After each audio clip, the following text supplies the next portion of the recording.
Fue el rey más amado de Israel. El guerrero que venció gigantes. El pastor que conquistó el corazón de Dios. Pero también fue hombre. Con debilidades. Con deseos. Y una noche, en lo alto de su palacio, cuando todos estaban en guerra, David cayó. Una mirada. Un deseo prohibido. Un pecado oculto.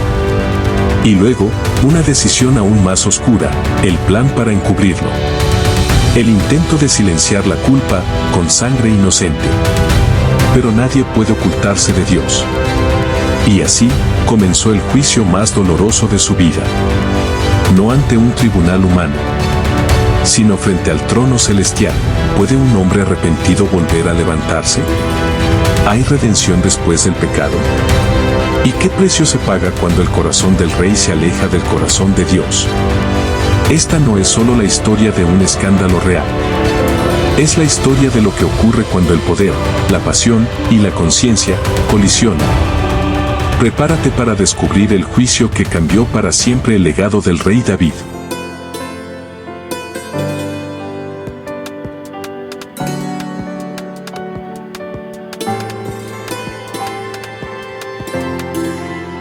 Y sucedió en días de primavera, cuando los reyes solían salir a la guerra.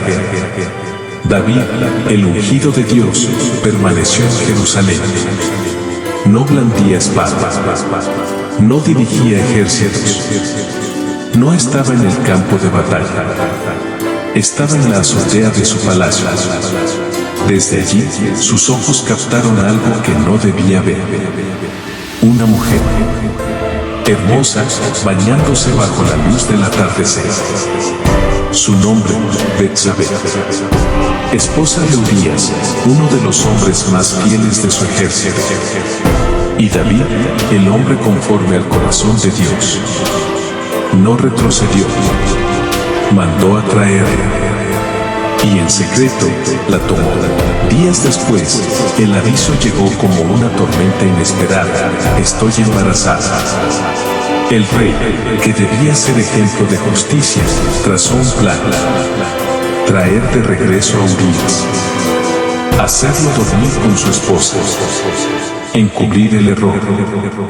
Pero Urías, fiel aún en descanso, no fue a su casa. Entonces David, desesperado por ocultar su pecado, eligió lo impensable: ponerlo en lo más recio de la batalla y dejarlo solo para que muera.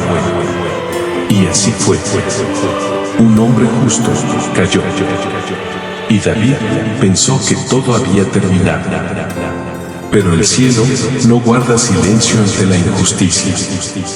Y Dios no ignora la sangre inocente. Entonces el profeta Natán entró en palacio.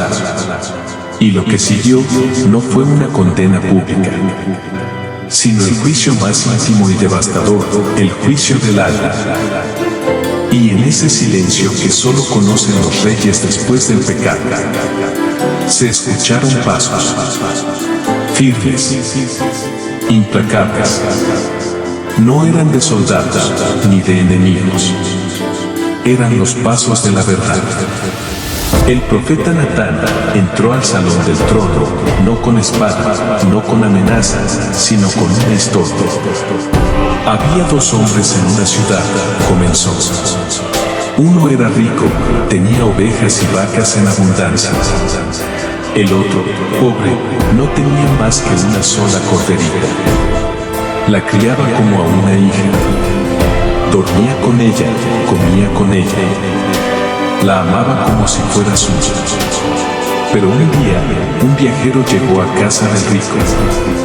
Y en vez de tomar de su rebaño, tomó la única corderita del pobre y la mató. David, al escuchar esto, se encendió en ira. Se levantó del trono, indignado, y exclamó: vive el Señor que el tal hombre es digno de muerte, y debe pagar 4 veces el valor de la corderita. Entonces, el profeta alzó su rostro, y con una voz que cortó el alma como espada: tú eres ese hombre. El aire se volvió plomo. El corazón del rey se desplomó, porque el pecado que pensó haber enterrado en secreto había sido visto por aquel que escudriña los corazones. Tú tomaste la esposa de Urías, lo mandaste a la muerte, y pensaste que no habría consecuencias. El juicio no vino con rayos ni truenos, vino con dolor, con vergüenza, con consecuencias profundas y eternas. El hijo de su pecado moriría. La espada no se apartaría de su casa. Su reinado jamás volvería a ser igual. Y allí, el rey poderoso cayó de rodillas, no ante un ejército, no ante un enemigo, sino ante su propio pecado. No se justificó, no culpó a otros, no buscó excusas.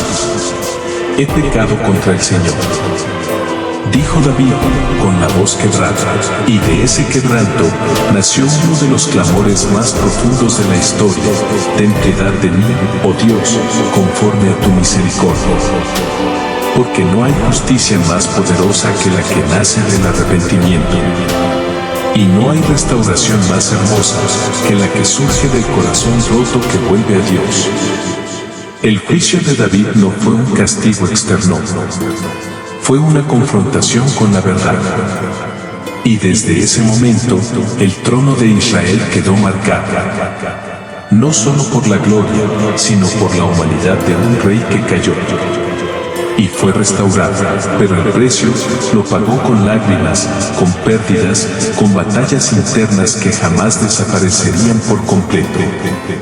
Así es el juicio de Dios: no busca destruir, sino redimir. No viene a avergonzar, sino a transformar. El juicio de David no fue el fin de su historia, fue el inicio de una transformación. Porque Dios no busca hombres perfectos, sino corazones dispuestos a reconocer su error, a romperse por dentro, para ser reconstruidos desde lo alto. David cayó, sí, pero también se levantó. No con la arrogancia de un rey, sino con la humildad de un hombre perdonado. Y ese perdón, ese momento de quebranto, nos recuerda que nadie está tan lejos como para no volver. Hoy tú y yo no vivimos en palacios, ni portamos coronas, pero si enfrentamos nuestros propios juicios, cuando pecamos en secreto, cuando fallamos a quienes amamos, cuando hacemos lo que juramos jamás hacer. ¿Qué haces cuando Dios te confronta? ¿Corres? ¿Te justificas? ¿Te escondes? ¿O te rindes, como David, y clamas: crea en mí, oh Dios, un corazón limpio, y renueva un espíritu recto dentro de mí? La historia de David es una advertencia, pero también una esperanza, porque donde abunda el pecado, sobreabunda la gracia. Si esta historia tocó tu corazón, no la dejes pasar. Comparte este video con alguien que necesite esperanza. Déjanos un comentario con lo que más te impactó del juicio de David. Y si quieres más historias como esta, suscríbete y activa la campana. Aquí no solo contamos historias bíblicas, descubrimos verdades que siguen transformando vidas. Y recuerda, no importa cuán bajo hayas caído, Dios sigue escribiendo tu historia.